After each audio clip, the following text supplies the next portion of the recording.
Hi అండి, welcome to our channel. ఈరోజు మన మన ఛానల్ చూసి చాలా మంది వాళ్ళ డౌట్స్ ఉన్నాయి. వాళ్ళ డౌట్స్ క్లియర్ చేసుకోనికి మనకు మెసేజ్ పెట్టారు. సో ఈ మెసేజ్కి డాక్టర్ దగ్గరికి వచ్చాము. డాక్టర్ గారి పేరు డాక్టర్ ఎస్ఏ రెహమాన్ గారు. అన్న మాటలతోనే మనం తెలుసుకుందాం వాళ్ళ ప్రాబ్లమ్స్ అన్ని. సార్ నమస్కారం సార్. సార్ నా వైఫ్కి పీరియడ్స్ ఉన్నప్పుడు సెక్స్ చేయమని చాలా నన్ను ఇబ్బంది పెడుతుంది. సో ఆ టైంలో చేస్తే నాకు ఏమన్నా ప్రాబ్లం అవుతుందా ఆయన డౌట్. ఓకే. ఇప్పుడు ఏంటంటే యూజువలీ పీరియడ్స్ ఏముంటుందంటే బాడీ నుంచి వేస్ట్ ఏదైతుందో వెళ్ళిపోతుంది, వాళ్ళు డిటాక్స్ అయిపోతూ ఉంటారు. అయితే ఇది హార్మోనల్ బ్యాలెన్స్ ఏదైతే ఉంటుందో హార్మోన్స్ ఇంపార్టెంట్ రోల్ ప్లే చేస్తాయి. అందుకే వీళ్ళకి ఏంటంటే నార్మల్లీ చాలా మందికి మీరు చెప్పే ప్రకారంగా అంటే కోరికలు అవి ఎక్కువ రావు. ఎందుకంటే వాళ్ళకి చిరాకులు వేస్తుంది, నొప్పి లేస్తుంది, అక్కడ షెడ్ ఆఫ్ అవుతుంది, అంతా ఉంటుంది. కానీ ఇప్పుడు ఫస్ట్ డే ఎలా ఉంటుంది, సెకండ్ డే ఎలా ఉంటుంది, third, fourth, fifth day last days ఎలా ఉంటాయి, ఒక 2-3 రోజులకు వాళ్ళకు హార్మోన్స్ ఉత్పత్తి కొంచెం కోరికలు కొంతమందికి ఎక్కువ అవుతాయి. ఓకే. కానీ మెడికల్లీ మేమేమి అడ్వైజ్ చేస్తామంటే ఎప్పుడైతే ఈ పీరియడ్స్ ఉంటాయో మీరు కలవద్దు. ఎందుకు అంటే మీకు ఇన్ఫెక్షన్స్ వచ్చే చాలా ఛాన్సెస్ ఉంటాయి. ఇన్ఫెక్షన్స్ అంటే ఎస్టిడీస్, మనకు సెక్షువల్లీ ట్రాన్స్మిటెడ్ డిసీజెస్ అంటారు. అలాంటి ప్రాబ్లమ్స్ వస్తాయి. కాబట్టి మీరు అందులో పార్టిసిపేట్ అవ్వకుంటే చాలా బాగుంటుంది. ఆ ఫిజియోలాజికల్ ఫినామినా దేవుడు ఏంటంటే వాళ్ళకు సృష్టించింది. అంటే ఆ ప్రాసెస్ ఎందుకు పెట్టాడంటే వాళ్ళు డీటాక్స్ అవ్వాలి, వేస్ట్ మెటీరియల్ వెళ్ళిపోవాలి అని, మళ్ళీ వాళ్ళు యూట్రస్ కానివ్వండి మంచిగా డీటాక్స్ మంచిగా అయిపోవాలని ఉంటుంది. అది ఇది కలిసినప్పుడు ఏమవుతుందంటే అక్కడ చాలా డిస్టర్బెన్స్ అవుతుంది, వాళ్ళకు ఇంకా ఇరిటేషన్ లెవెల్స్ పెరుగుతాయి. నార్మల్లీ చెప్తున్నాను, కొంతమంది ఉంటారు వాళ్ళకు అది పట్టించుకోరు, చేస్తారు. But medically we will not permit them to go ahead.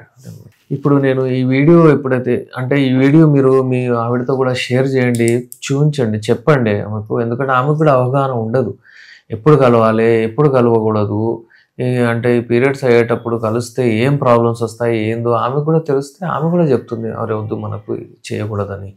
అయితే ఈ వీడియో షేర్ చేసి కూర్చొని మాట్లాడి మీరు ఒక డిసిషన్ తీసుకోండి. Better to avoid. ఎందుకంటే రిస్క్ తీసుకోవాలి, ఆమెకు కూడా రెస్ట్ దొరుకుతుంది.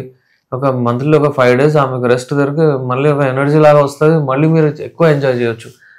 అది ఉన్నప్పుడు ప్రాబ్లమ్స్ పెట్టుకొని మనం చేయడం మంచిది కాదు. డాక్టర్ గారు అదేవిధంగా ఇంకో అబ్బాయి రాశాడు, మెసేజ్ పెట్టాడు. సార్ నా మ్యారేజ్ అయింది, నేను నా వైఫ్తో డైలీ 4 times మీట్ అవుతాను. సో దానివల్ల నాకేమన్నా ప్రాబ్లం, ఫ్యూచర్లో నా వైఫ్కి ఏమైనా ప్రాబ్లం వస్తుందా అని క్వశ్చన్ వేస్తారండి. ఇప్పుడు ఈ ఎన్నిసార్లు మనము ఈ రతి క్రీడలో పార్టిసిపేట్ చేయాలి, ఇది చాలా అపోహాలు ఉంటాయి దీని గురించి. చూడండి, ఏజ్ని బట్టి మనము ఇది డిసైడ్ చేయొచ్చు. చాలా మంది ఏంటంటే కొత్తగా పెళ్ళైన వాళ్ళకు ఇది సహజమే, వాళ్ళు కలుస్తాడు, ఒకసారి 2 సార్లు 3 సార్లు వాళ్ళు కలుస్తారు. ఓకే, దాని తర్వాత వాళ్ళ పర్ఫార్మెన్స్ తగ్గుతుంది. వాళ్ళు ఏమనుకుంటారంటారు, ఏమైంది ఇది ఎందుకు అట్లా అవుతుంది, మాకు ప్రాబ్లమ్స్ ఎక్కువైతున్నాయి, ఏదో సమస్యలు ఉన్నాయి అన్నట్టు ప్రాబ్లం వస్తుంది. అందుకే వాళ్ళు దాని గురించి ఆలోచించకూడదు. ఏంటంటే అతిగా ఈ రతి క్రీడలో పార్టిసిపేట్ అవ్వడం వలన కూడా వాళ్ళకు వీక్నెస్ వస్తుంది, వాళ్ళకు మెంటల్ ఇష్యూస్ వస్తాయి వాళ్ళకు. ఎందుకంటే ఎప్పుడైతే ఇది ఎక్కువ చేస్తారో వాళ్ళకి ఏమవుతుందంటే జనరల్ వీక్నెస్ ఎంత వస్తుందంటే వాళ్ళకు ఒక చిరాకు వాళ్ళ బాడీలో అలా వచ్చేస్తుంది. అందుకే దీన్ని మనము ఎక్కువ కూడా చేయకూడదు, తక్కువ కూడా చేయకూడదు.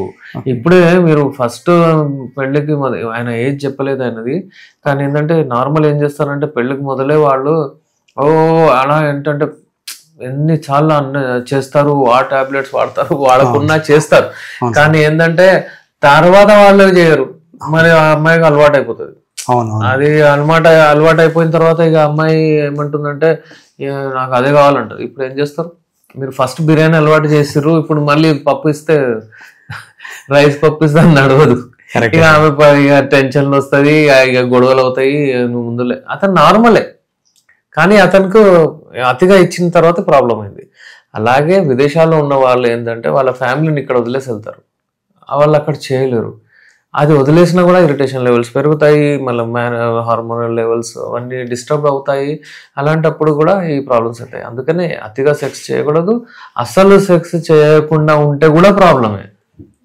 దీన్ని బ్యాలెన్స్డ్ తీసుకొని వెళ్ళాలి. అడ్వైజబుల్ ఏదైతే ఉంటుందో అంటే పెళ్ళైన వాళ్ళు ఓకే డైలీ ఒకసారి ఒక 2 months 3 months వరకు డైలీ ఆల్టర్నేట్ డే చేసుకోవచ్చు. కానీ weekly once, at least weekly once, okay weekly twice, ఇది మన ఏజ్ని బట్టి డిసైడ్ చేసుకోవచ్చు మ్యాక్సిమం. సార్ నా పెళ్ళి అయ్యి 3 సంవత్సరాలకు నేను దుబాయ్కి వెళ్ళిపోయినా. దుబాయ్ నుంచి 8 years తర్వాత తిరిగి వచ్చాను ఇండియాకి. వచ్చిన తర్వాత నా వైఫ్ తోటి నేను సెక్స్ చేయలేకపోతున్నాను. నాకు అంగ సమస్య వచ్చింది. ఎందువల్ల వచ్చింది? ఇప్పుడు ఇది చాలా మంచి ప్రశ్న. విదేశాల్లో ఉన్న వాళ్ళకు, మన తెలుగు రాష్ట్రాల నుంచి విదేశాలకు చాలా మంది వెళ్తున్నారు జాబ్ కొరకు. వాళ్ళకు అంటే అర్నింగ్ కావాలి, వాళ్ళకు ఏంటంటే ఇల్లు ఇక్కడ జాబ్స్ దొరకకపోవడం వలన వాళ్ళు అక్కడ వెళ్తారు. లేకపోతే చాలా టాలెంటెడ్ పర్సన్స్ ఉంటారు, వాళ్ళు అక్కడ అబ్జర్వ్ అవుతారు. విదేశాల్లో యుఎస్ కానివ్వండి, కువైత్, ఇంకా దుబాయ్, ఖతర్, ఈ ప్లేసెస్ లో, సౌదీ, ఈ ప్లేసెస్ మన తెలుగు రాష్ట్రాల నుంచి చాలా మంది వెళ్తున్నారు. వాళ్ళకు ఏంటంటే యూజువలీ అప్పుడప్పుడు వాళ్ళ ఫ్యామిలీ వీసా ఉండదు, వాళ్ళు ఒక్కళ్ళే వెళ్ళాల్సి వస్తుంది. ఫ్యామిలీని ఇక్కడ వదిలేసి వాళ్ళు అక్కడ వెళ్తారు. అక్కడ ఎంత కష్టపడతారంటే అక్కడ టెంపర్మెంట్, అక్కడ టెంపరేచర్ అడ్జస్ట్ చేయాలి, అక్కడ వివిధ రకాల అంటే లాంగ్వేజెస్ ఉంటాయి, వాళ్ళని అడాప్ట్ చేయాలి. స్ట్రెస్ లెవెల్స్ చాలా ఉంటాయి. ఈ స్ట్రెస్ లెవెల్స్ అంతా తీసుకున్న తర్వాత వీళ్ళు ఏం చేస్తారంటే వీళ్ళకు దేవుడు ఏంటంటే పార్ట్నర్ పెట్టాడు, ది బెస్ట్, స్ట్రెస్ ఫ్రీ అయిపోతారు.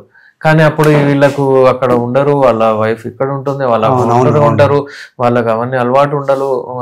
ప్రతి ఒక్క వాళ్ళు ఏంటంటే దీనిని అటుపోవడం ఇటుపోవడం, వేరే స్త్రీలతో ఉండడం, అది అక్రమ సంబంధంలో పెట్టడం నార్మల్ చేయరు, తక్కువ మంది ఉంటారు.